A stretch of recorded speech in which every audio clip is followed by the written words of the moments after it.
Sveikučiai! Šiandien kepam kamadę cepelinus. Taip, išgirdot teisingai. Kepam cepelinus su kiauliena. Kadangi cepelinų nevirsime, o juos kepsime, tai bulvių rūšis nėra tokia svarbi. Reikės tik tai dalies virtų bulvių ir dalies žalių bulvių, tarkim. Įdarui reikėtų riebesnės mėsos. Aš naudoju kiaulienos sprandinę sumaltą šviežiai ir dedu druskos, pipirų. Taip pat dedu dar papildomai granuliuotų česnakų ir svogūnų ir čili dribsnių truputį, galima jų ir nedėti. Dar reikės plonai pjaustytos šoninės. Į faršą dedu dar svogūnų, juos tiesiog sutarkavau burokinę tarką. Galima, aišku, pjaustyti ir gabaliukais, galima juos dar papildomai ir apkepti, bet šiuo atveju tiesiog darau paprastai. Kuriam kepsninę ir reikėtų ją įkaitinti iki maždaug 200 laipsnių Celsijaus. Tarkuotas bulves aš tiesiog truputį nusunkiau ir nupyliau dalį skysčio, palikdamas krakmolą. Taip pat virtas bulves susmulkinau smulkiai ir visą tą mišinį darom tiesiog kaip ir cepelinams panašiai tarkiai. Tiek, kad dar papildomai įdėsiu šiuo atveju kiaušinių, kadangi jūs kepsime cepelinus kamadę. Bulvių tarkį reikėtų daryti jau prieš pat kepant, kadangi jisai yra linkęs pajuoduoti, jeigu pastovės ilgiau. Tai kai jau kepsninė baigia įkaisti, tada tiesiog pasiruošiam bulvių tarkį ir galima bus formuoti cepelinus, juos po truputį kepti. Kiek mišinio ir kiek faršo reikės, priklauso nuo to, kokią formą turite ir kiek kepsit.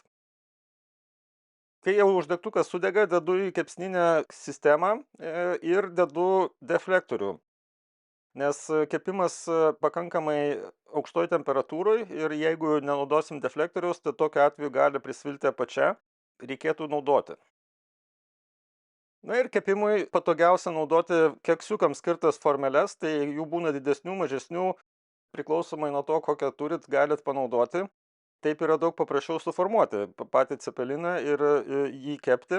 Taip pat dedu šoninę į apačią, kas iš principo sumažina prilipimo galimybę ir taip pat nebereikės dėti į padažą spirgų, galima bus tik tai su grietine valgyti. Formeles išklojam šoninę, dar būtų galima patepti truputį aliejaus, kad mažiau priliptų ir dedam į suformuotus tuos dubenėlius masę bulvių, palikdami vietos šiek tiek mėsai, tai labai daug nereikėtų pridėti. Kai pirmą kartą pabandžiau tokį kepimo būdą, tai dėjau šoninę tik tai į apačią, prilipo kraštai, tai šį kartą nutariau tiesiog iškloti visą formelę šoninę ir tokiu atveju sumažinti prilipimo tikimybę.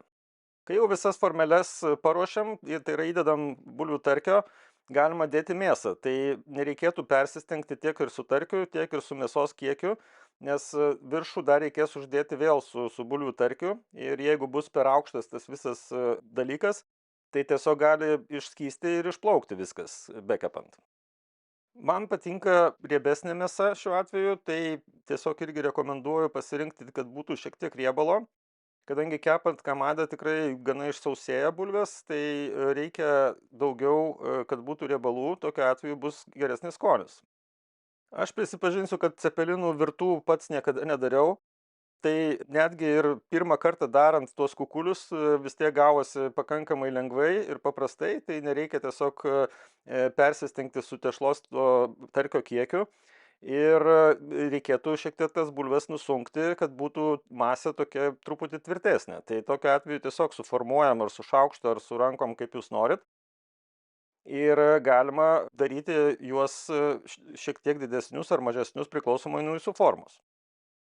Formuojant tuos cepelinukus reikėtų žiūrėti, kad neliktų skylių ir tarpų, nes per juos tiesiog išbėgs sultis. Tai kuo geriau padarot teisingiau, tolygiau tą tešlą paskirstot, tuo yra geriau. Nors pakankamai atrodo ilgas tas procesas ir sudėtingas, bet viską pavyko padaryti per tą laiką, kol kepsninė tiesiog įkaito iki 200 laipsnių Celsijaus. Ir tikrai čia nėra kažkoks raketų mokslas, tai tiesiog reikėtų pasitreniruoti truputį, bet tikrai nesudėtinga. Ir iškart galima kepti.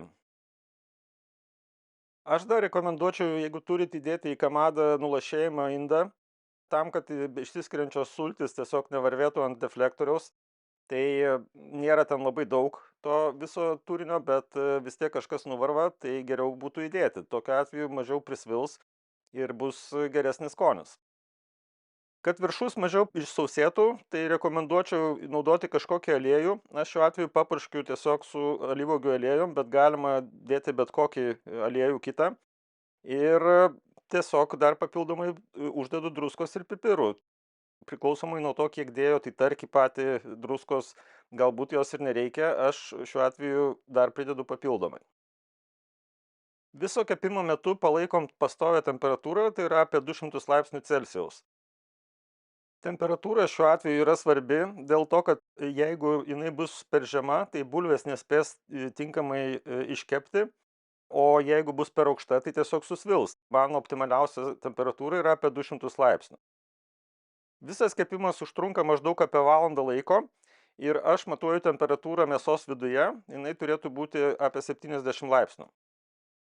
Kai temperatūra pasiekia reikiamą mėsoje, tai galima nuimti tuos cepelinukus ir šiek tiek palaukus galima bus valgyti.